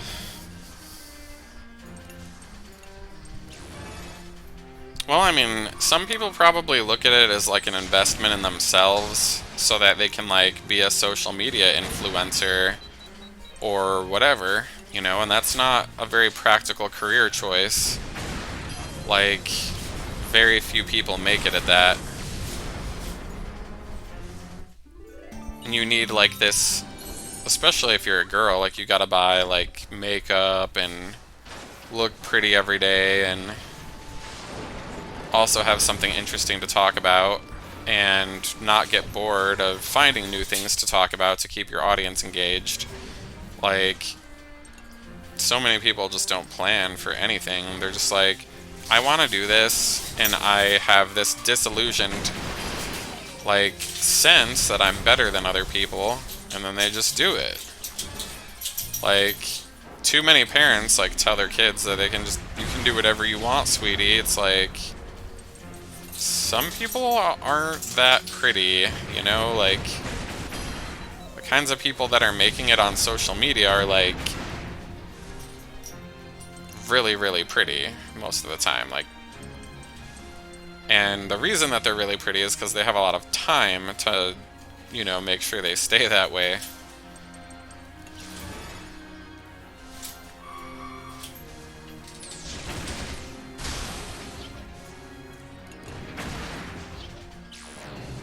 And like, I hate to tell you, but eventually you get older and your metabolism goes down and it's hard to, like, you know, keep all your stuff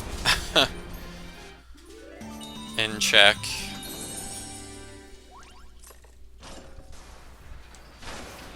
But yeah, I mean, like, there's some really mean, like, kids are pretty horrible to each other. Like, my sister grew up with social media, and kids would, like, stalk her, like, on the internet. Like, the bullying just never stops. Like, she'd go home, and she's getting bullied on, like, her Facebook, or her Twitter, her Instagram, and it's, like, kind of disturbing.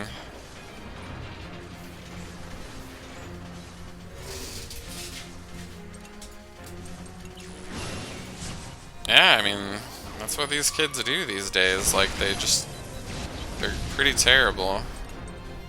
Like, not all of them are, but a good enough amount. Well, like, I think a lot of rich parents, like, probably have jobs that are pretty demanding. So they let the internet and the TV and the maid or whoever else raise the kids. And when kids are left alone and not given a lot of examples of how they should act around other people, they tend to turn into little assholes, unfortunately. But a lot of parents, you know, don't want their kids to feel anything negative. So they preach to them that, like, they're the best kid in the world and they can do anything they want, and it just blows my mind.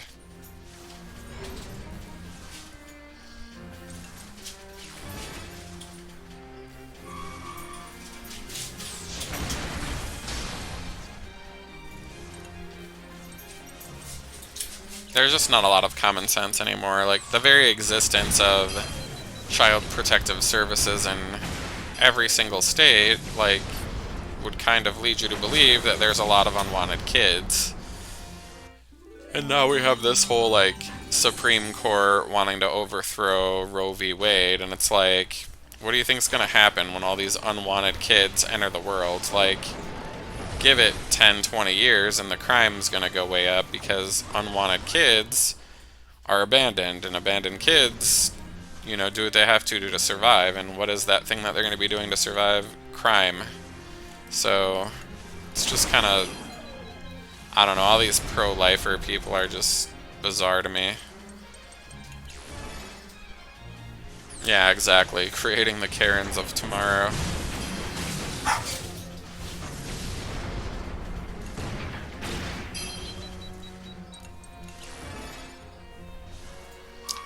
Yeah, and I mean, the cost of rent literally has, what, doubled or tripled in the last, like, 3-4 years in most urban areas. Just kind of blows my mind that people just continue to buy something that they can afford while having no money to save up for a rainy day.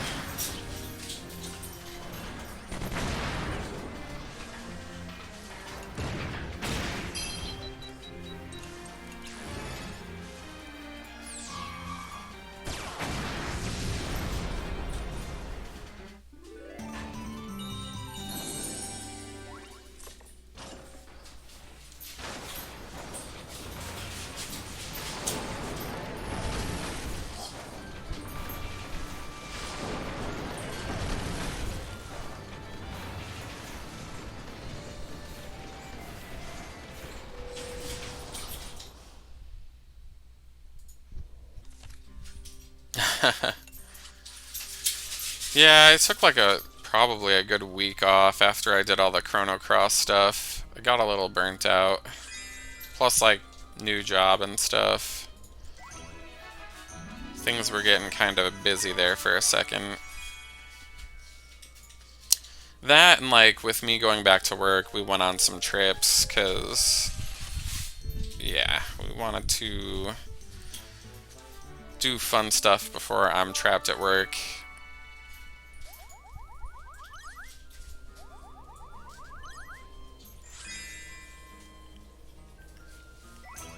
But the new job seems pretty cool, so I guess we'll see how it goes.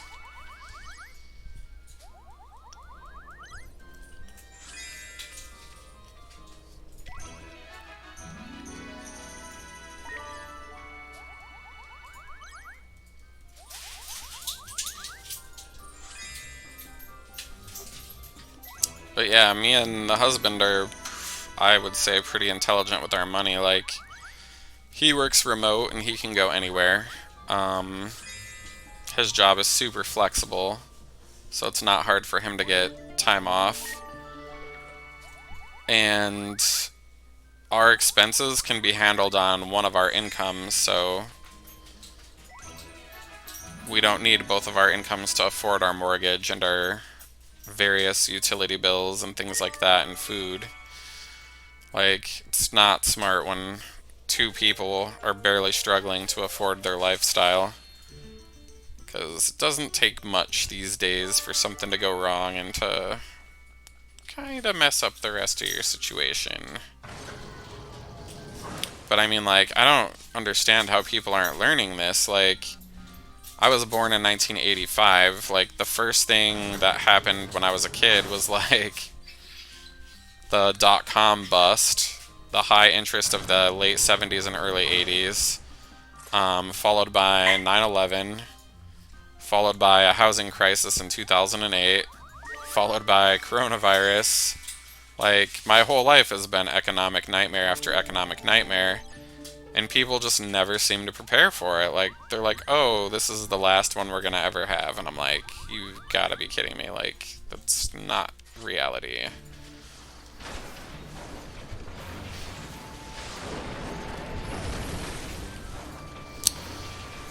That's pretty lame.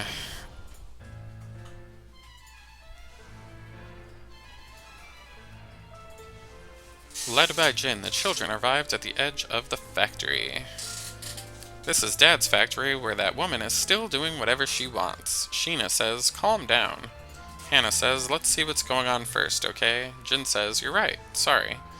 An awfully fearsome tank stood out among the Burman guards posted at the factory entrance.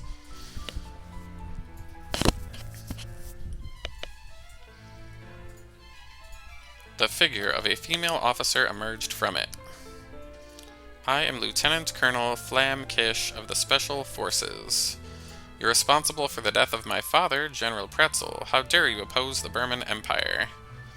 Jin began to quake with anger at her words. Shut up, you're the one who killed my father. Flam says, it's presumptuous to compare us chosen people with worthless trash like you. You should feel honored that this filthy factory served our grand purpose. Jin says, just wait, I swear on my tail, I'll never forgive you. Kyle says, these assholes really piss me off, let's get them. May says, Jin, I'm mad too. Chick says, I'll fight together with you.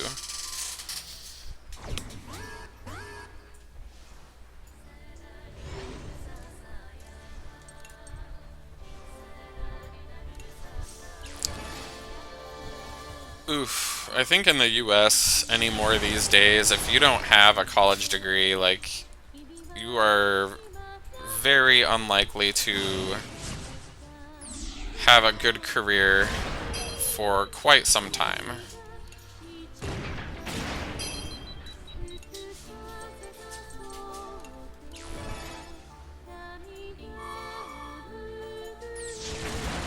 Like, I can't really speak for Brazil, but here it's pretty obvious, like, where to go to look for jobs. Like, if you have a college degree, I honestly think the best place to go is LinkedIn. If you don't have a college degree, I would say start your career working for a government office somewhere, because they tend to almost never fire people, and right now a lot of our services are short-staffed because the public sector for the government doesn't pay as much as the private sector does, so you'll get paid less at first, but if you can exist with the government's red tape and nonsense, which is not really my journey, you'll eventually get promoted and make pretty good money. But yeah, I know that you want to go to college.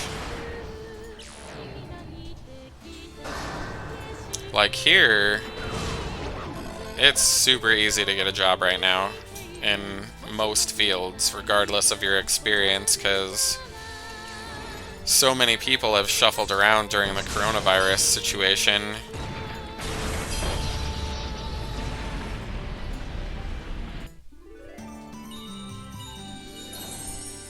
But yeah, there's a lot of other problems that make people not want to go to work. Flam says, I don't. I will not accept defeat. I wonder if the people of the factory are alright, says Hannah. May says, yay. Heck says, we won. Jin says, Dad, I did it. Flam, miraculously still alive, pulled herself out of her tank and collapsed to the ground. Jin says, that woman survived. Flam says, kill me like you killed your father. Just as Flam wanted, Jin carefully aimed a cannon at her, ready to finish her off. That's when... ... Malt says, you don't need to be a murderer like her. May says, Jin, you're scaring me. What are you doing, says Chick. Jin looked down for a moment, but then raised his head again, yelling at Flam. Leave, get out of my sight. Hannah says, even though we managed to free the factory, I know it must still be hard for you. We'll always be here for you, Jin, okay, says Boron. Deciding to spare the Burman officer, the children began to release the prisoners from the factory. Throwing them a final look of hatred, Flam walked away without a single glance behind. Yeah, like, in the US, people are raising their wages above minimum wage to get people to work less desirable jobs like supermarkets, fast food, etc. Flam says, how dare the enemy, those children, show me compassion. I'll never forget this humiliation.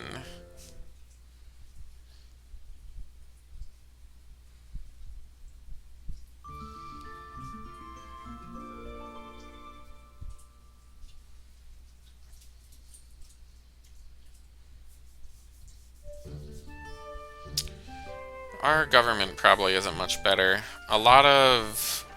I've worked for several branches of the government, and it's just all a bureaucracy filled with red tape, and it's very slow to get anything done. And a lot of that has to do with the fact that there's appointees, and every couple of years, it goes from Democrat to Republican, and appointees are usually in there messing stuff up so nothing gets done if, it doesn't match the politics of the people that put them there. Anyhow, the children liberated the factory and its prisoners from Burman control. Even though none of their family members were there, they obtained vital information on their possible location. According to the prisoners, the weapons produced at the factory were transported to the volcanic lands of Lhasa Apso, along with many other captives. They were likely being forced to work the mine under extreme conditions. Malt says, this time I'm sure we can save them. Hack says, we gotta hurry. Sheena says, it looks like a different place than where my mother and sister were. Unable to stand idly by, the children returned to the Tyrannus and headed for Lhasa Apso. But as they left the mining area and entered the plains, a slight incident slowed them down.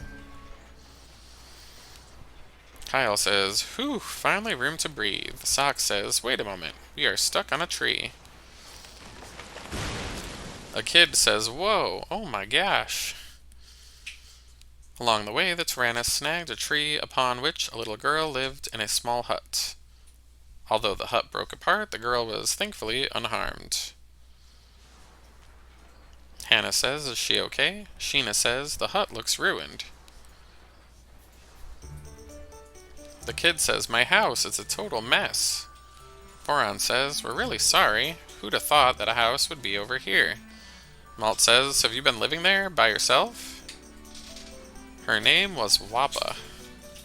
Often playing with the children of Moody, a village located at the edge of the plains, she considered herself their leader. But she hadn't seen them since the village was stormed by the Burman. Wappa says, I can't let them get away with destroying my minions' village. You get it, don't ya? I was just about to go rescue them, so this is good timing. You guys don't seem very dependable, but that's okay. I'll be your leader, so let's go save them. Hack says, I'm the leader. Baffled by her enthusiasm and feeling responsible for destroying the hut, the children brought Wappa aboard the Tyrannus. And she joined our crew. Alright. Here comes another intermission.